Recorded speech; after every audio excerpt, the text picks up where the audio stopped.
Afternoon, everybody. I thought I'd do a quick video to try answer some of the questions we might be having on, implementing this flex mod and some schedules, how we read the schedules and conflicts, and just answer some of your guys' questions that might be coming up here.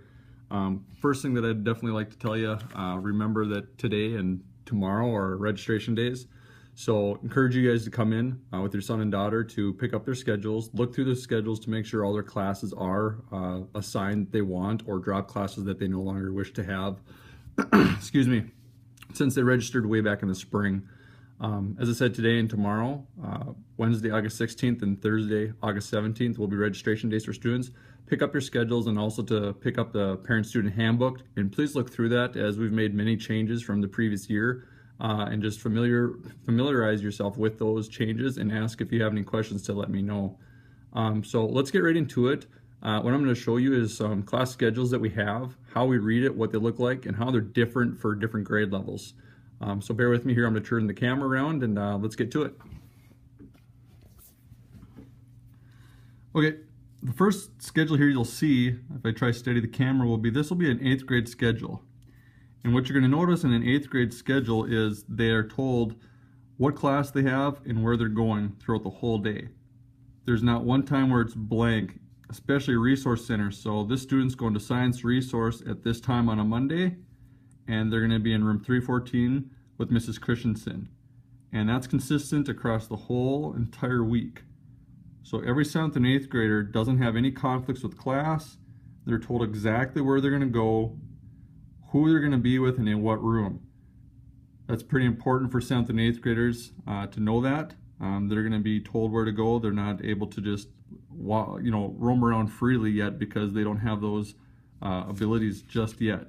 Now if we go from an 8th grade schedule to a 9th grade schedule, here's what you're going to notice different.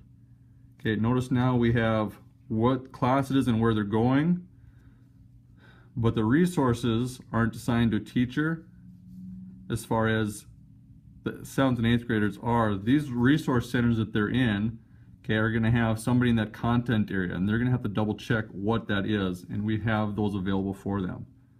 If you look across here, the difference you'll notice between an 8th grade schedule and a 9th grade schedule is we have some overlaps. So what we have for overlaps and stuff is like right here. We have band overlapping with physical science. And what happens there when we have an overlap with band is that teacher, Miss Lund and Miss Nitschke, are going to have to talk with this student to say, how are we going to arrange this? Are they going to go to band every Wednesday? Are we going to alternate weeks? Or is it going to be up to the student to decide if they need to be in band for a performance, or maybe they have to be in physical science to finish something up? So they're able to take more classes. Another thing you'll notice here with freshmen is if you're a freshman parent and you see library PLT, what that stands for is library personal learning time. So your son or daughter is going to have that time frame to go to library to read, study, just kind of hang out for a little bit, or anywhere around the building that's obviously in our eyes that we can monitor them. They can just have that time to learn about whatever they'd like to, chat with their friends. It's kind of a time for them to not just socialize, but learn about things they want to learn, finish homework, read, study, all those things, except they're not told to be in a certain room. Whereas if I go to a resource center up here, like on Tuesday, they're told you will be in this resource room at this time. So those are some big differences between 8th grade, 7th, 8th grade, and then a 9th grade schedule. Okay, moving in to a sophomore schedule. The next thing you'll notice here is we're telling them what class and who's teaching it, but we're not telling them what room. And although that may sound scary, all the classes are on a single floor, so math will always be on the 3rd floor, and it's just between 2 rooms. So they're going to have to find that out for themselves and organize themselves to know where they should be and when they need to be there. So they're not going across campus or even going between floors. Math and science will always be on 3rd floor. English and social studies will always be on 2nd floor. You'll also notice that we have some other double ups here, and that's going to happen here when we get into high school because of the combination of classes our students are able to take. And anytime we have an overlap, that's okay. That just means we have to communicate with the teachers and the student to decide how we're going to organize and how we're going to develop a plan for those overlaps. Another thing to mention here is sometimes you'll see overlaps with the center, like with Mr. Spellerberg and Mr. Hack in this case. I said I want kids going to the center, and I mean that. So students will go to the center on those overlaps, unless for some reason Mr. Spellerberg and Mr. Hack and this student would work out a different arrangement. Okay, now here's an example of what like a junior schedule that was given to me looked like, and if you'll notice, they have big double ups in a lot of classes that I bolded. Okay, if we just have one double up, we're okay, but if we have 2 or 3, we have a big issue. Previous 7-bell schedules, we couldn't do anything about this. This is the way it was, and you just have to pick one or the other. Well, we can do much more with this FlexMod schedule. So if you look at the next page here, this is what we're able to do and move. That seems confusing, but it's pretty simple. They can be an auto in this class in their chemistry that they were supposed to be in. They can still go to if they work it out with the teacher, or immediately following, the chemistry teacher is available in a resource room to gain the material that they might have missed. Same with Algebra 2. In this case, U.S. history is actually taught in these mods as well, so we can move them into this section and still go to band. And you can kind of see what else we have here and where we're moving stuff, providing them resource centers to gain this material that they're overlapping so we don't have conflicts. Well, what it looks like in the final product is a pretty clean schedule, where the kids are able to do more than just what was first offered to them. They're able to do everything. They just have to organize their time and speak and communicate with their teachers. So now we're putting them in chemistry resource and algebra 2 resource rooms, a different section of U.S. history, moved algebra to here, moved their English and U.S. resource center to up here so that they can acquire those classes that they had a conflict with. Another thing you'll probably notice here is the amount of classes that they can take in the center and the school here, how we work that out. Last schedule here I'll show you would be a senior schedule.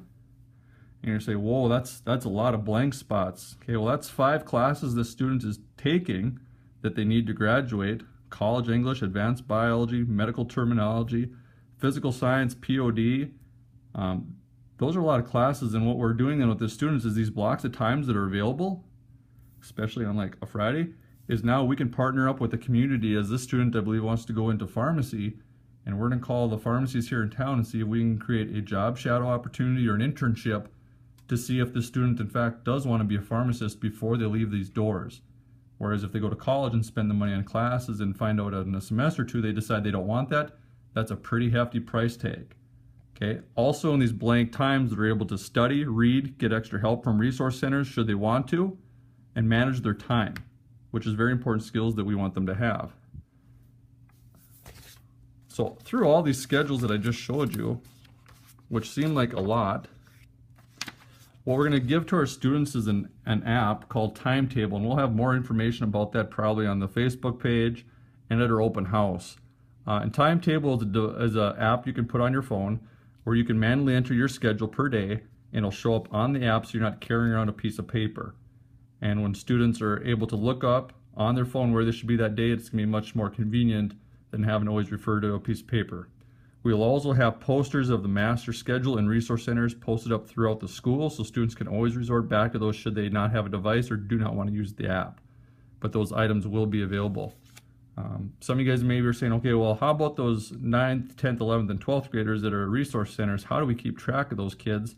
Because they're not really in a class, and we want to make sure we know where they are.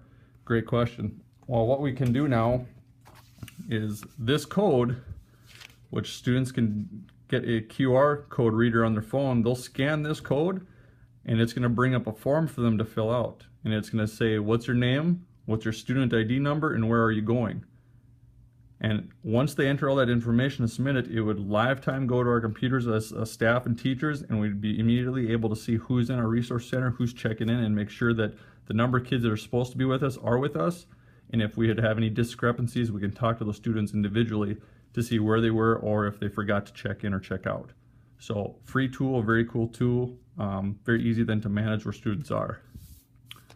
What challenges do we have right now? Well, it is a new system, so we're going to have some bumps in the road. 7th, 8th, and 9th graders are pretty good for lunch. 10th, 11th, and 12th graders, depending on the class size, turn you guys around here. Depending on how much classes they're taking and the combination, some students will have a full schedule almost the entire day, but we need to have them eat. So that'll be another time where we have to communicate between student and teacher to say, how can we get this student to eat lunch while the cafeteria is open, or find ways to provide them time during the day to eat where it's not, late in the afternoon or early morning, where it's around that lunchtime from 11 to, 1:30. So those are some challenges, absolutely, but we will figure those out. Students will come up with some ideas, and we can tailor make it next year to allow maybe more time in our day where lunch schedules are scheduled for all students. Just a reminder of the open house then on Tuesday, August 22nd. That's from 5 to 7 p.m. That's going to be a great time to answer some questions. We'll have a video up and running on the Timetable app. Mrs. Hafke is going to be leading that. So she's going to be able to show you what the Timetable app is, how it works, should you have questions, but most kids, once they download it, would be able to figure it out all on their own. What I'm going to do then is post this video to Facebook and allow a dialogue on Facebook. So if you don't feel comfortable coming to talk to me or emailing me, let's create a discussion right on Facebook. And I'll do my best to go on there and answer questions and try to do the best I can to maybe get rid of some of the miscommunication that might be out there as to where kids are and aren't and how this is going to work, and do my best to answer questions for you guys. Okay, thank you so much, and have a wonderful day.